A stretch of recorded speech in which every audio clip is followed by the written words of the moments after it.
अभी अगर हम हालात देखें तो एक अननेसेसरी पैनिक है सब लोगों में, और उस पैनिक के कारण it is causing more harm then good.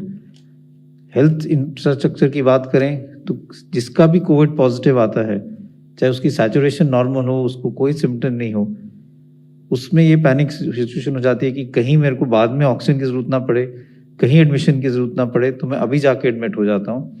और उसके कारण हॉस्पिटल्स के बाहर बहुत रश हो जाता है, और जो जेन्युइन पेशेंट्स हैं वो सफ़र करते हैं क्योंकि उनको प्रॉपर ट्रीटमेंट नहीं मिल पाती।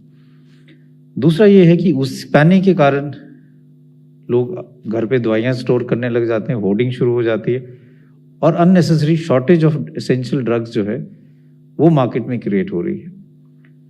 तीसरा, उसी के कारण कई दफ़ा ड्रग्स का मिसयूज भी हो जाता है, क्योंकि कई लोग ये सोचते हैं कि अगर कोविड है तो मैं पहले दिन ही सारी दवाई शुरू कर लेता हूँ तो शायद आगे तकलीफ ना हो, लेकिन उनसे साइड इफ़ेक्ट ज़्यादा होते हैं और उससे कोई फ़ायदा नहीं होता है। उसी के साथ साथ कई लोग ये सोचते हैं कि अगर मैं ऑक्सीजन घर पे रख लूँ और ऑक्सीजन लगाना शुरू कर लूँ पहले ही, तो शायद मेरे को आगे ऑक्सीजन की ज़रूरत नहीं पड़ेगी।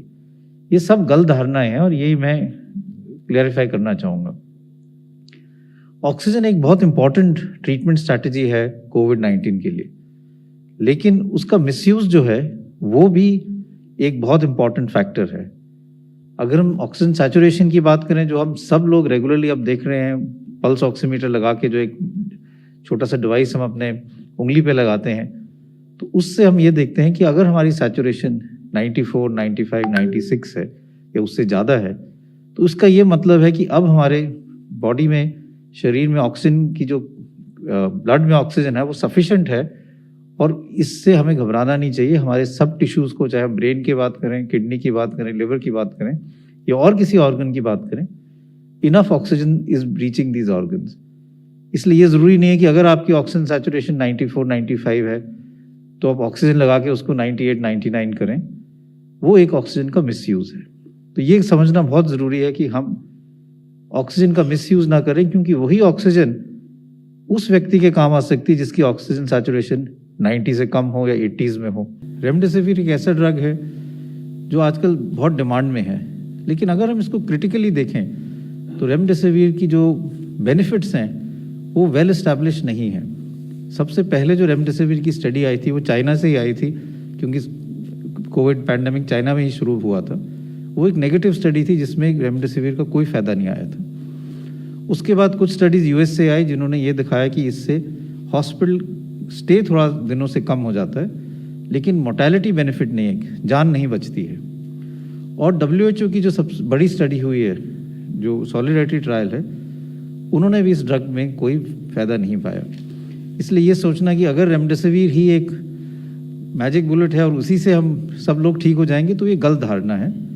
और दवाइयाँ हैं जो ज़्यादा यूज़फुल हैं, ऑक्सीजन उनमें से एक है, एंटीकोगुलेंट्स हैं, और जो मॉडरेट टू सिक पेशेंट्स हैं उसमें स्टेरॉइड्स का भी रोल है।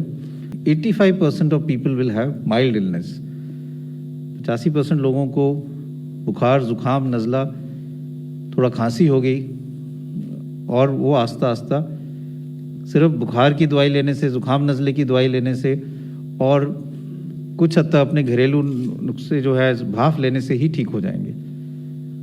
जो भी हम डेटा देखते हैं, चाहे हम इंडियन डेटा देखें या यूएस का डेटा देखें या यूरोप का डेटा देखें, यूके का डेटा देखें, ये सब लोग सिर्फ सपोर्टिव ट्रीटमेंट से ही ठीक हुए हैं, जैसे हम आम कॉमन कोल्ड से ठीक हो जाते हैं। इन लोगों को सिर्फ होम आइसोलेशन की ज़रूरत है, क्लोज मॉनिटरिंग की ज़रूरत है, और इसकी भी गाइडलाइंस हैं। और अपने आप को ये देखना है कि कुछ वार्निंग साइंस हों तो हम उन 15% में हो सकते हैं जिनको हॉस्पिटल की ज़रूरत है। कई पेशेंट्स आप देखेंगे जो घर पे रहे, 3-4 दिन बुखार हुआ, उसके बाद बिल्कुल ठीक हो गए और कोई उनको सिम्टम ज़्यादा नहीं हुए। ज़्यादातर मरीज़ इस टाइप के ही होते हैं, लेकिन 15% ऐसे लोग हैं जिनको ज़्यादा तकलीफ हो सकती है। इसलिए ये ज़रूरी है कि घर पे हम गाइडलाइंस फॉलो करें, होम आइसोलेशन की, अपने आप को मॉनिटर करें, टेम्परेचर देखें, सैचुरेशन देखें, और अगर सैचुरेशन कम हो रही है, अगर बुखार बहुत तेज़ हो रहा है या सुस्ती है, ड्राउजीनेस है, सीवियर वॉमिटिंग हो रही है या और कोई ऐसे लक्षण हो रहे हैं, तो फिर हम अपने डॉक्टर से संपर्क करके तभी हम सोचें कि मुझे एडमिशन की ज़रूरत है। अगर सब लोग होम आइसोलेशन नहीं करेंगे और हॉस्पिटल एडमिशन ही चाहेंगे पैनिक के कारण, तो कोई हॉस्पिटल और कोई दुनिया का कोई इंफ्रास्ट्रक्चर ऐसा नहीं है जो इन सब लोगों को मैनेज कर पाएगा। इसलिए मैं यही कहूँगा कि पैनिक की ज़रूरत नहीं है। अगर हम सब इकट्ठे मिलकर एक स्ट्रैटेजी बनाएं कि हाँ, मेडिसिन हम जुडिशली यूज़ करेंगे, ऑक्सीजन जब ज़रूरत है तभी यूज़ करेंगे, उन लोगों को जिनको हॉस्पिटल की ज़रूरत है वही हम मैनेज करेंगे, और जो घर पे मैनेज हो सकते हैं उनको घर पे ही करेंगे।